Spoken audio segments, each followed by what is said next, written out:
Hello everyone, সকলকে স্বাগত জানাচ্ছি আমার নতুন চ্যানেলের একটি নতুন ভ্লগে।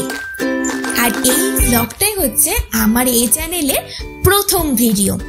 আশা করছি তোমরা সকলে ভীষণ ভালো আছো আর আমরাও বেশ ভালো রয়েছি। সেদিন বরের ছুটি থাকার জন্য তাড়াতাড়ি আমরা ঘুরতে বেরিয়েছি। ঘড়িতে বাজে তখন বিকেল 4টে। বাইরে প্রচন্ড রোদ, কলকাতার গরম বলে কথা।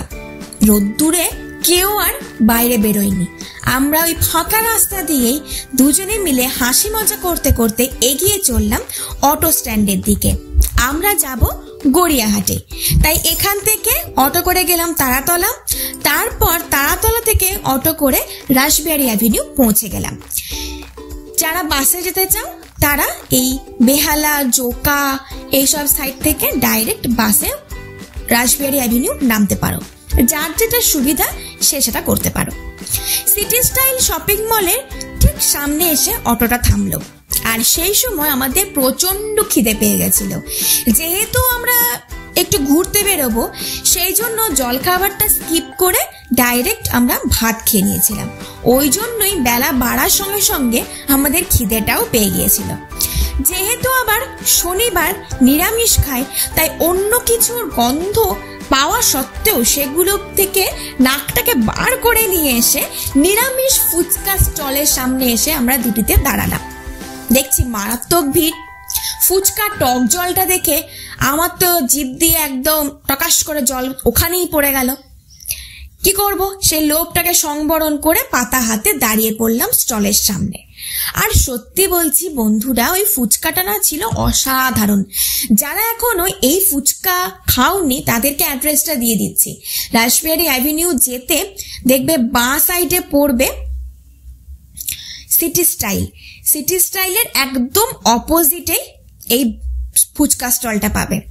যারা ওদিক থেকে আসবে তাদের ডান সাইডে পড়বে। মোট কথা সিটি স্টাইল শপিং মলের সামনে বসে ফুচকা স্টল, যেটা খেলে জীবনেও এই টেস্টটা ভুলবে না। আমি তো এখন থেকে ঠিক করে রেখেছি, এরপর থেকে যতবার যাব, কিছু কিনি না কিনি, কিছু খাই না খাই, ফুচকা খেয়ে আমার পেটটা ভরাবো। সাথে তো আমার বর এই বিষয়ে সঙ্গী আছে। এরপরে ঢুকে গেলাম শপিং মলে। আমাদের আশেপাশেও একটা সিটি স্টাইলের শাখা রয়েছে, তবে এখানকার দাম, এখানকার কালেকশন ওখানকার থেকে আমার একটু বেটার লেগেছে। ওখানে মারাত্মক মানুষের ভিড় হতে পারে, কিন্তু আমার জিনিসগুলো একদমই পছন্দ হয়নি আর দামটা মনে হচ্ছিল বাজেটের বাইরে। তাই ওখানে দাঁড়িয়ে থেকে ঘামে নিজেকে না ভিজিয়ে দুজনে মিলে নেমে পড়লাম স্ট্রিট শপিং করতে গড়িয়াহাট মার্কেটে। কারণ যতই এসি চলুক, যতই হাইফাই জিনিস পাওয়া যাক না কেন মলে, পছন্দসই জিনিসপত্র আমি এই স্ট্রিট শপিং করে পাই। কারণ আমার এই স্ট্রিট শপিং করতে ভীষণ ভালো লাগে। আর ওই যে আমার সবকিছুর সঙ্গী হচ্ছে আমার বর, তো ও তো আছেই সাথে। চললো এখন আমার সাথে। প্রথমেই বলে রাখি, বাসন্তী দেবী কলেজের সামনে থেকে শাড়ির দোকান রয়েছে।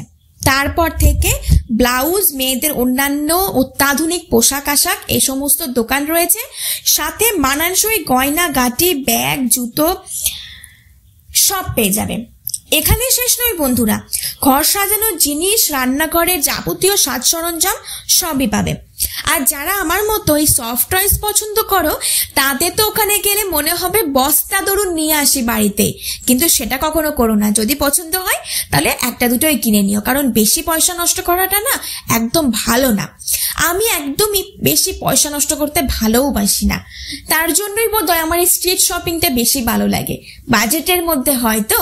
আর অকারণে জিনিস কেনা এইটা খুব বাজে স্বভাব। তোমার যদি জিনিস লাগে তবেই কিনবে, দরকার ছাড়া কখনো জিনিস কিনে পয়সা নষ্ট করো না। অসময়ে তখন হাতে পয়সা পাবে না। এবার আমি ওখান থেকে কি কি কিনেছি সেটা একটা মিনি ভ্লগের মাধ্যমে অন্যদিন শেয়ার করে দেবো। এবার আসি জিনিসপত্রের দাম কেমন।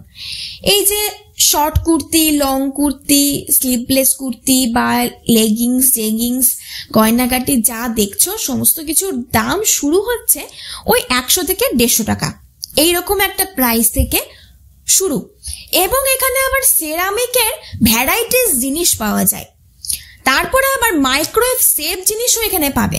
তার মানে বুঝতে পারছো, তোমরা ওখানে গেলে খালি হাতে একদম ফিরতে পারবে না।